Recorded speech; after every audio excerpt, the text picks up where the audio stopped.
فکر کن یه روزی از خواب بیدار شی و دیگه هیچی اذیتت نکنه، نه زخم، نه دلشکستگی و نه درد عضلانی و حتی اضطراب. همه چی آرومه، حتی شاید از بیرون شبیه بهشت باشه، ولی یه چیزی کمه، یه چیز عمیق که نمیفهمی چیه. شاید دیگه ندونی کی گرسنه، کی مریض، حتی کی یکیو که دوست داشتی ولت کرده. درد حذف شده، ولی باهاش همه این نشونه‌های یک زندگی عادی و سالم هم از بین رفته. بدون درد زندگی قشنگتر میشه یا ترسناکتر؟ شاید اولش بگی چه عالی، ولی بیا با هم فکر کنیم اگه درد وجود نداشت دنیامون واقعا چجوری میشد. درد چیه؟ اول بذار بریم سراغ یه توضیح علمی. درد جسمی در واقع یه سیگناله، یه پیام اورژانسی از طرف بدن به مغزت. مثلا وقتی پات میره روی یه شیء تیز، مغزت نمیگه چقدر تمیز برید، نه، خیلی سریع بهت هشدار میفرسته که هی سریع بلند شو، داری آسیب میبینی. حتی دردهای ساده‌ای مثل گرفتگی عضله یا سوختگی کوچیک کلی فایده دارن. اینا همش یه جور واکنش دفاعیه که بدن داره برای محافظت از خودت میفرسته. حالا بریم سمت درد روحی. اونم یه جور سیگناله، ولی واسه قلب و روحت. وقتی یکی که بهش اعتماد داشتی دلتو میشکنه، اون احساس خالی بودن یا فشاری که رو سینته یه جور نشونه است، میگه یه چیزی درست نیست، باید بهش توجه کنی، باید یه تغییری بدی. مثلا وقتی که کلی واسه یه هدف زحمت کشیدی و بهش نرسیدی، اون شکست و درد بهت میگه هنوز کارت تموم نشده، هنوز باید رشد کنی، هنوز باید بجنگی. یه مثال ساده، فرض کن بچه‌ای زمین میخوره و زانوش زخم میشه. اون درد باعث میشه دفعه بعد حواسش بیشتر جمع باشه. درد روحی هم همینه. وقتی دلت میشکنه، دفعه بعد با دقت بیشتری انتخاب میکنی کیو راه بدی تو قلبت. اگه درد وجود نداشت چی میشد؟ حالا بیا یه سناریوی عجیب رو تصور کنیم. دنیایی که توش اصلا درد وجود نداره، نه درد فیزیکی و نه حتی روحی. اولش همه چی عالی به نظر میرسه، کسی ناراحت نمیشه و گریه نمیکنه و از درد هم داد نمیزنه. ولی یه لحظه صبر کن. آدما دستشون رو میزنن روی آتیش چون دردی حس نمیکنن و تا وقتی که پوستشون نسوخته و استخوناشون نپخته نمیفهمن که کی باید عقب بکشن. یا یکی پای شکسته‌شو حس نمیکنه و همچنان بدون توجه بهش راه میره، بدترش میکنه و به یه نقص جدی تبدیلش میکنه. بدون درد بدنمون نمیتونه بگه بسه، به خودت آسیب نزن. حالا بیایم از درد فیزیکی بریم سراغ درد روحی. اگه درد عاطفی وجود نداشت،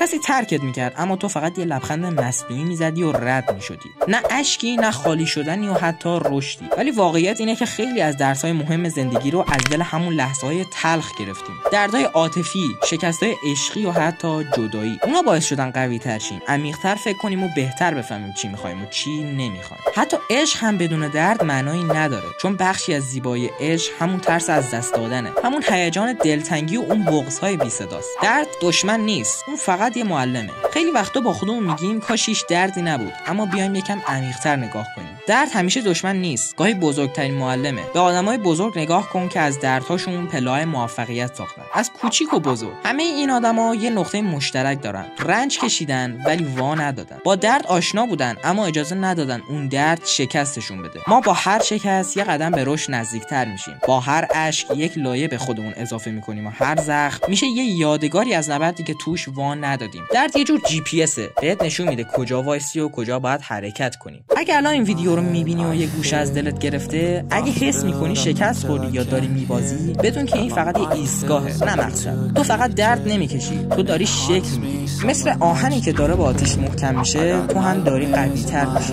یادت باشه، زخم یعنی هنوز زنده، درد یعنی هنوز احساس داری. با اون لحظه‌ای که از وسط اون تاریکی نور رو پیدا میکنی، همون لحظه است که میفهمی چرا باید درد بکشی.